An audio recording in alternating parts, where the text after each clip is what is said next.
Friends, முருங்கைக்காய் கூட்டு பண்ண போகிறோம். அதுக்கு அடுப்பில் ஒரு வாணலி வச்சுக்கோங்க. வாணலி நல்லா சூடாகட்டும்.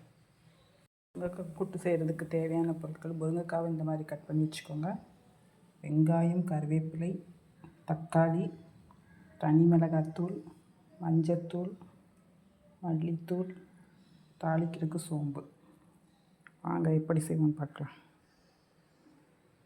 டீ காஞ்சிருச்சு, எண்ணெயை ஊற்றிக்கோங்க. வத்தல் கொஞ்சம் சேர்த்துக்கோங்க. எண்ணெய் சூடாயிடுச்சு, சோம்பை சேர்த்துக்கோங்க.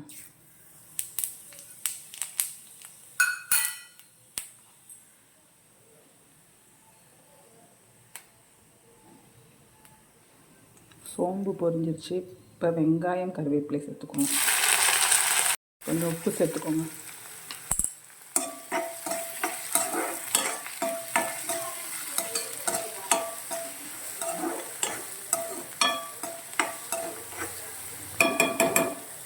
வெங்காயம் நல்லா வதங்கட்டும்.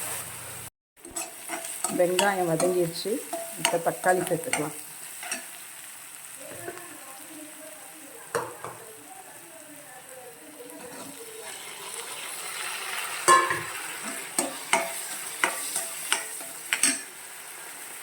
வத்தல் சேர்க்க மறந்துட்டேன், வத்தல் சேர்த்துக்கோங்க. வத்தலுக்கு பதில் பச்சை மிளகா போடலாம். இந்த பச்சை மிளகா இல்லாதனால நான் வத்தல் சேர்த்துக்கிறேன். எல்லாத்தையும் நல்லா வதக்கி விடுங்க.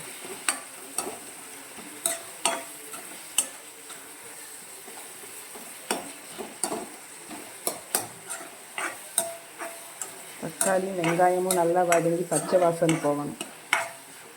அது வரைக்கும் நல்லா வதக்கணும்.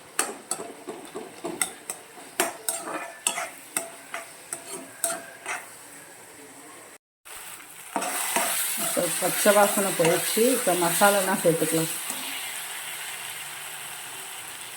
மஞ்சத்தூள், தனி மிளகாய்த்தூள், மல்லித்தூள் எல்லாத்தையும் சேர்த்து நல்லா மிக்ஸ் பண்ணுங்க.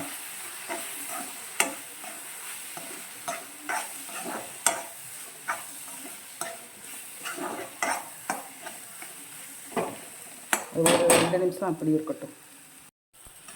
2 நிமிஷம் ஆயிடுச்சு. இப்போ கட் பண்ணி வச்ச முருங்கைக்காயை சேர்த்துக்கலாம்.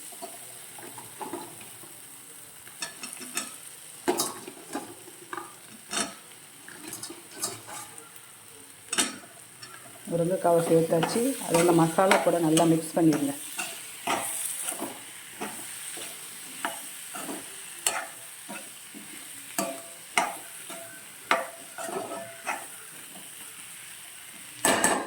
ரெண்டு நிமிஷம் அப்படி அடுப்பில் இருக்கட்டும்.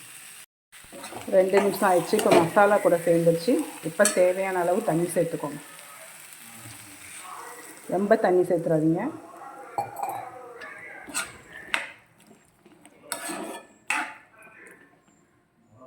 முருங்கைக்காய் கூட்டுக்கு தேவையான உப்பு சேர்த்துக்கோங்க.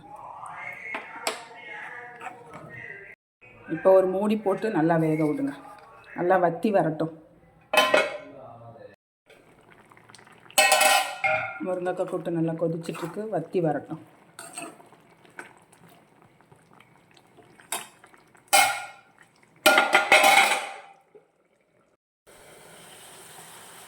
ஃப்ரெண்ட்ஸ், முருங்கைக்காய் கூட்டு ரெடி ஆகிடுச்சு. நீங்கள் செஞ்சு பார்த்துட்டு டேஸ்ட் பண்ணிவிட்டு எப்படி இருக்குன்னு கமெண்டில் சொல்லுங்கள். தேங்க்யூ.